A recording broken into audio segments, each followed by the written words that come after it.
Assalamualaikum warahmatullahi wabarakatuh. Bismillah, alhamdulillah. Wassalatu wassalamu ala rasulillah Sayyidina Muhammadin Abdillah. Wa ala rabbi syrah li sadri wa yassir li amri wa halul 'uqdatam min lisani yafqahu qawli. Sahabat Fatayat dimanapun berada, dan juga seluruh pemirsa yang dirahmati oleh Allah, pada kesempatan kali ini kita akan membahas tentang moderasi beragama.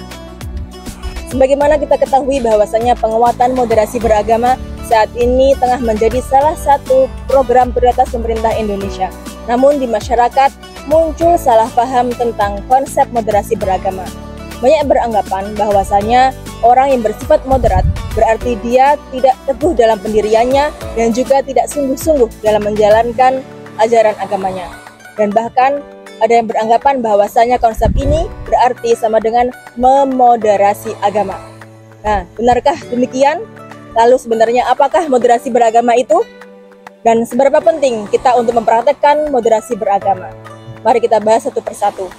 Dalam Kamus Besar Bahasa Indonesia, moderasi berasal dari bahasa Latin, yaitu moderatio, yang artinya pengurangan terhadap kekerasan atau penghindaran keekstriman. Dalam Al-Quran juga disebutkan, yaitu dalam surat Al-Baqarah ayat 143 yang berbunyi, A'udzubillahi minasyaitonirrajim, Bismillahirrahmanirrahim, wa kadzalika ja'alnakum ummatan wasaton.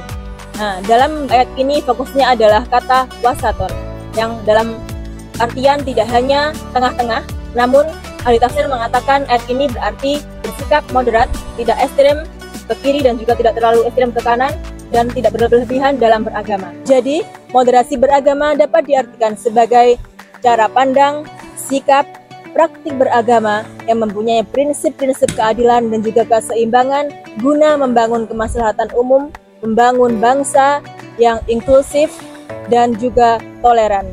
Moderasi juga dikenal dalam tradisi berbagai agama. Dalam Islam, konsep moderasi beragama dikenal dengan konsep wasatiyah.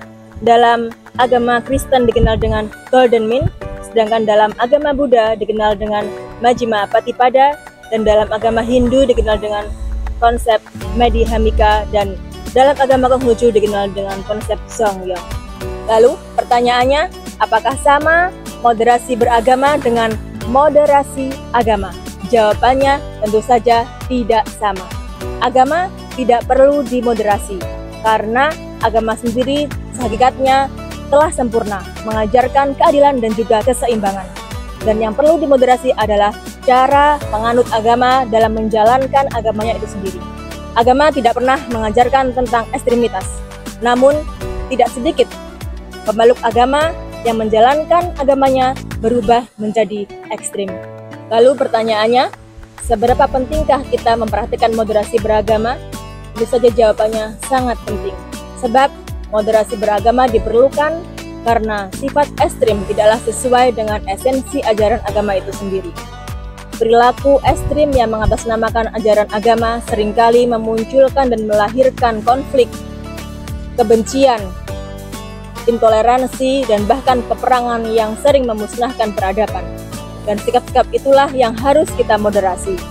Moderasi beragama merupakan suatu upaya untuk mengembalikan pemahaman dan juga praktik beragama supaya kembali sesuai dengan esensinya, yaitu melindungi dan menjaga harkat, martabat, serta peradaban manusia. Ada 4 indikator yang harus kita tahu dalam moderasi beragama. Yang pertama yaitu komitmen kebangsaan, dan yang kedua adalah toleransi, dan yang ketiga adalah anti kekerasan, dan yang terakhir adalah penghormatan terhadap kebudayaan lokal atau pro terhadap budaya lokal.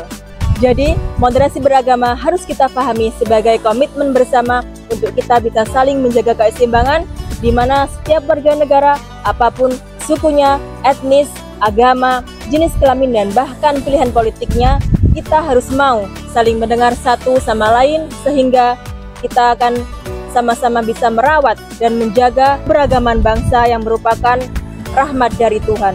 Sebagai penutup, saya ingin mengutip apa yang dikatakan oleh Menteri Agama Republik Indonesia, yaitu Profesor Dr. Kiai Haji Nasaruddin Umar MA. Beliau mengatakan bahwasanya cinta merupakan fondasi agama.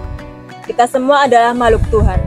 Jika kita mencintai Tuhan, seharusnya kita semua mencintai sesama makhluk Tuhan. Muara dari ajaran agama yang termuat dalam kitab suci hanyalah satu kata, yaitu cinta. Jadi, mari bijak dalam beragama dengan menjadi moderat. Sekian dari saya. Assalamualaikum warahmatullahi wabarakatuh.